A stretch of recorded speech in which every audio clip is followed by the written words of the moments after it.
Hello plant friends, my name is Jimmy. I'm a doctor and tropical plant hobbyist here in LA, and this channel is about plants. So this is another part of the Jake series. Jake is keep your plants on _LA on Instagram. Definitely give him a follow. He is a very well-known and well-respected rare aroid collector here in Los Angeles. I was able to visit his place. We talked about plant-related stuff, soil, lighting, humidity, foreign imports, buying plants, Facebook. You know, we talked about a whole lot of stuff. So if you haven't seen those episodes yet, I'm going to link them up, and I'm also going to link them in the description below. Definitely give them a watch. I mean, you know, stay in school, stay away from drugs, take care of your family, plan for retirement. But if you have time, watch these episodes. So this one is going to be on his favorite plants, number 11 through 15. Like I said, we covered number 1 through 10 on previous episodes. Let's get rolling. So this guy here. One of my another favorite. One that I got from you. Yeah, one of my favorite plants. You know, in my love of Monsteras. Oh yeah. I think it's just such a special plant. Yeah.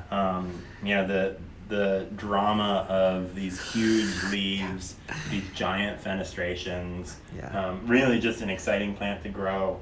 The thing that I found with both Monsteras. I love how full it is. I love how full it is. Me too. You know. The thing that I found with most Monsteras, whether it's a variegated Monstera or this guy, usually when I get these plants, they don't do anything for probably 4 or 5 months. Yeah. And I really think that they take a minute to establish their roots and kind of grab onto wherever they are. And then all of a sudden they take off. So, you know, I think when I got this plant from you probably 6 months ago. Yeah, it's been a while. Yeah. Didn't do anything for the first 4 months. Yeah. And then, you know, since then this. You've got like 3, 4 new leaves. Yeah.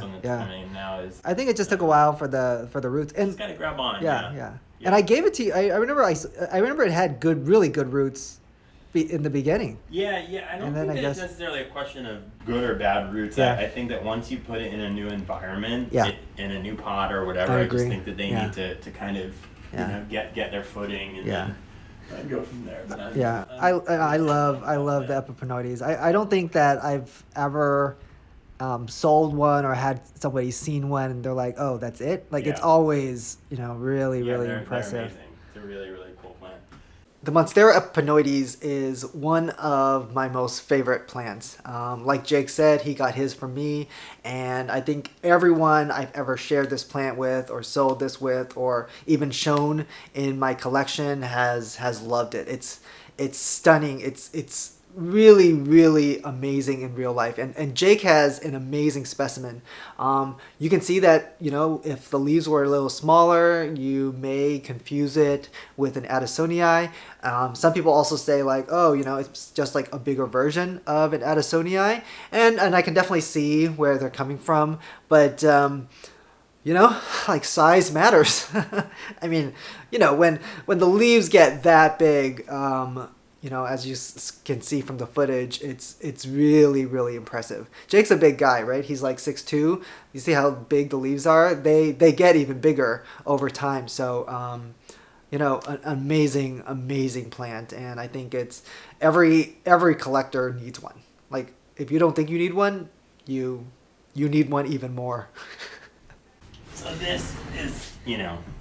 Yep. What's not to love about this guy? I think and is this your first albo or? It is. Yeah. Okay, this is my first albo. I think I got this probably about 18 months ago. It was pretty small, and had some challenges with it in the beginning. You know, it gave me several leaves that were all white, which is, you know, not a good sign, not a healthy plant. But I have a kind of a rule. I know some people cut their Monsteras back as soon as they start seeing white leaves.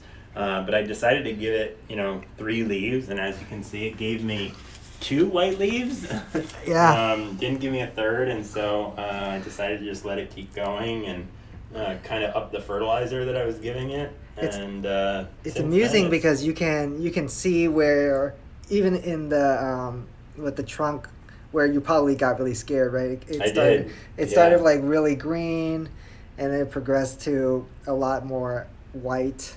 Right. Right. and now it's turning greener. Yeah. Yep. And now it looks really good. Yeah, It it's looks beautiful. amazing. I mean, and it's weird because some of the newer growth now is mostly green. Yeah, it looks it's got a new really leaf good. coming that looks like it's gonna have Yeah. some really nice white in it. I'm glad that you gave it time. Me too. It looks Yeah. really wonderful. This one you can see, there's no question that she's really enjoying having a pole to grow on. I think Monsteras, Yeah. all Monsteras have proven that they love climbing. Yep. I feel that it's usually just the philodendrons I feel that have not convinced me Interesting. that they need to climb as well. Right. Because I think Monsteras, we know that their form changes, Yeah. right? And it's like some of them, their form depends on having something to climb on. But I don't know. I feel like, again, philodendrons, as much as I love moss poles, it just hasn't convinced me. I hear you. All right, I don't think there's that much that I need to say about the variegated Monstera albo. I mean, I think we all love it. You love it. I love it. Your neighbor who doesn't even like plants probably loves it. It's absolutely stunning. I have a few care tip videos that I'm going to link up and also link in the description below in case you have one or thinking about having one and you're a little stressed out or nervous. Yes, they are a little finicky. If you go for a Thai constellation instead of the albo, Thai constellations are a little bit easier to take care of. Their care is pretty identical to the Monstera deliciosa, the regular ones that you find at your gardening centers.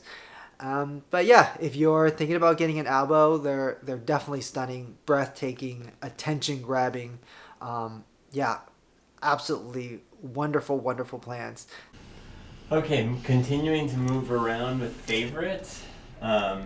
This will also negate my statement earlier about your alocasias. hatred for alocasias. I'll show you my love-hate with this plant. So this is a plant that I got as a tuber or a rhizome only from Ree Gardens in Florida. Oh, okay. This is a beautiful variegated Alocasia frydek. Yep.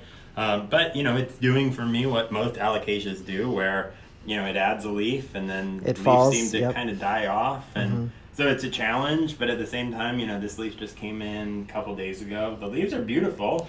Yeah, The they are really good. variegation is shocking. This is one of those plants that I wasn't that impressed with it when I saw pictures of it, Yeah. and then seeing it in real life. I don't even think I was impressed with it until I came and I saw yours. Yeah, and it's beautiful in real life. It's really stunning. It's challenging. Yeah, it's really, really there's stunning. That guy. I remember that I've seen the variegated Alocasia frydek on pictures several times on Facebook and Instagram. And I think, when I first saw the pictures, I was just like, okay, like I've seen this pattern before, white and green, lots of variegated plants are like that. So I was like, okay.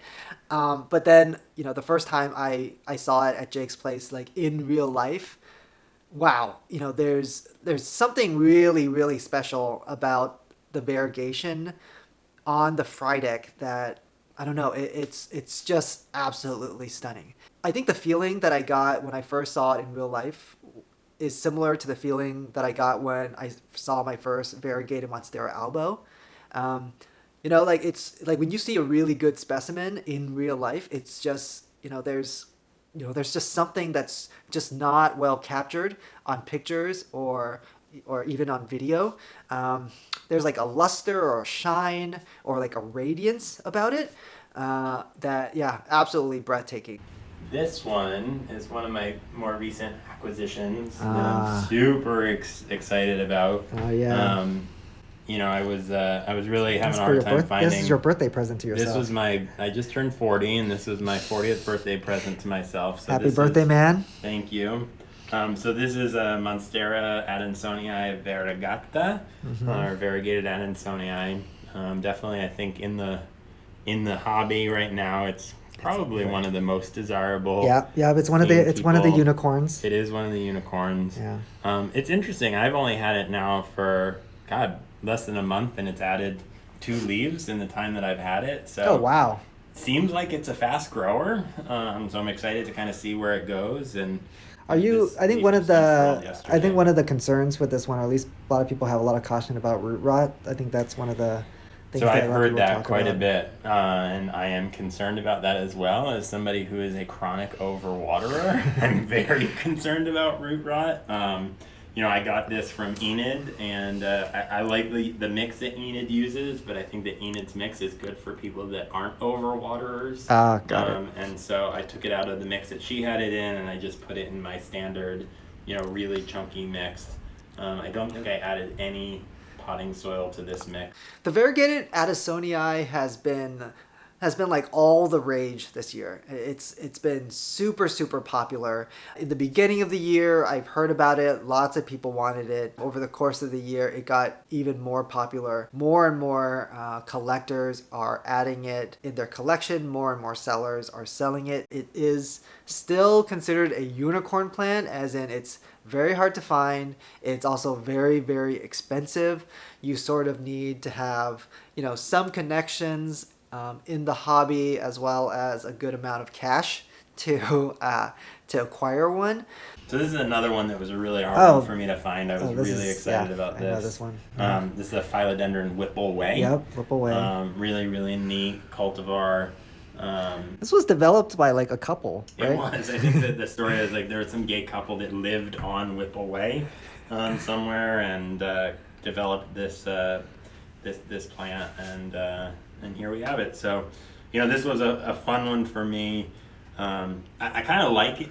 I'm weird in that I like plants that I don't find on the first try. So, You like the hunt. I do right? like the You hunt. like the, Yeah, it's really rewarding. And so I Yeah. searched for this plant Yeah. for a good, 6 months. And, it's a good example, I think, of leveraging your community, right? So I know that like Alexandra, our friend, would send me links to when she saw it on eBay or whatever. And so I had people knew I was looking for this plant. Yeah, you And, advertised it well. I Yeah, did. yeah, You gotta let people know, Yeah, and yeah. folks let me know when it was around. So Yeah. Well, really I think people. I excited think you're like one again. You're such a good part of the community that you give back to others as well, and then to others is that people know you're serious when you say you're like hunting for something. You're hunting. really you're not joking around. So I realized during editing that I didn't have any commentary for the Whipple Way, and well, that's just not fair. So Jake has a baby specimen. These plants are really hard to find. So we were really lucky to capture one on footage. I hope that the footage was okay enough to really reflect how pretty and beautiful the leaves really are. Jake's specimen is still small. I'm sure if you look online, you can see that the plant, gets bigger and the leaves get bigger, and they have this really fun, really pretty sparkling or speckling about them. So, really interesting and beautiful plant. All right, so that's it for this one. Definitely catch plant number 1 through 10 on previous episodes. Basically, just catch all of the Jake series because every episode is really cool. So yeah, until next time, happy planting.